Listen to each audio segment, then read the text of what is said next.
Those younger than 40 have never known a world without the Honda Civic.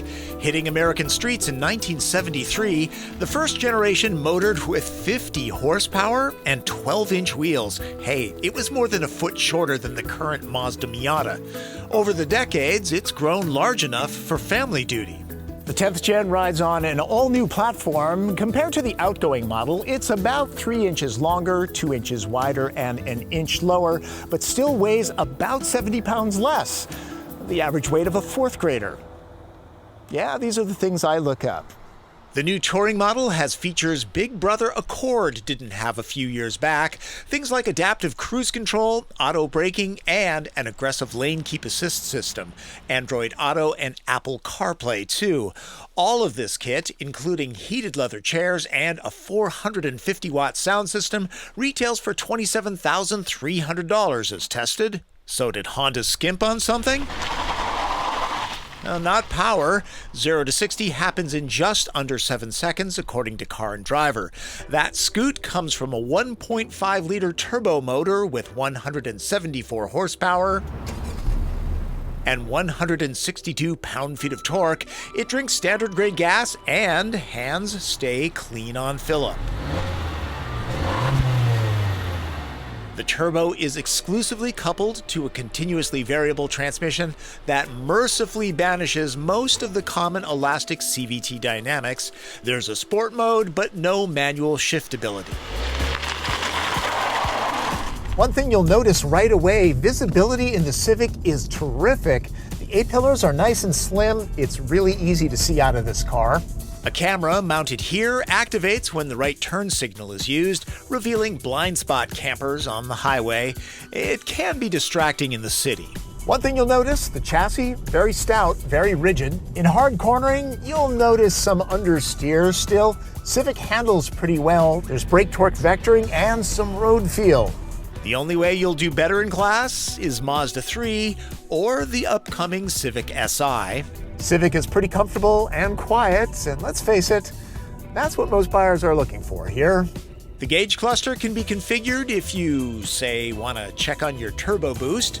Bringing up fuel economy, I averaged 29 miles to the gallon. Most drivers will keep the eco indicator green, driving hard. I saw a lot of white. Notice that Jean-Luc Picard's two-tiered dashboard has been banished to the neutral zone. Seats feel more comfortable now, and even passengers get power adjustments. Perhaps a bit busy, the user interface is fine. Overall, materials are a solid step up from the last generation, but please, Honda, give us a volume knob. This is not responsive. The back seat in the first generation Civic was hardly usable. This one is very roomy. Touring gets heated seats in back. Kia and Hyundai have done that for years. A power port would be nice. Spacious for 2 adults, 3 shouldn't be too much of a squeeze. I don't know how Honda does it, but its trunks always seem to bend the space-time continuum. If this doesn't offer enough flexibility, a hatchback model is returning. Normally, sedans in this class hold about 5 packs. That, folks, is 7, but the hinge arms will do damage, so technically it scores a 6. Still impressive. There's a slight resemblance to the discontinued Cross Tour, but Civic dresses far more fashionably. Tail lamps bridge into the trunk lid, C-pillars get a dimensional flourish. There are a lot of Civic owners, and they're fiercely loyal. A car this good gives them no reason to stray. A couple more things in this director's cut of the Honda Civic review. It was raining much of the week that I spent with Civic, and the tires did this a lot. Annoying for us in Seattle. Really though, this car is pretty tough to beat in its segment, and once the hatch version hits the US, things should get interesting. A competitor that's underrated is the Chevy Cruze, and the new version is on its way along with, yes, you guessed it, a hatchback version. A final note, I believe Civic is the only nameplate in the auto industry that is a palindrome. You know, a word that's spelled the same both forward and backward.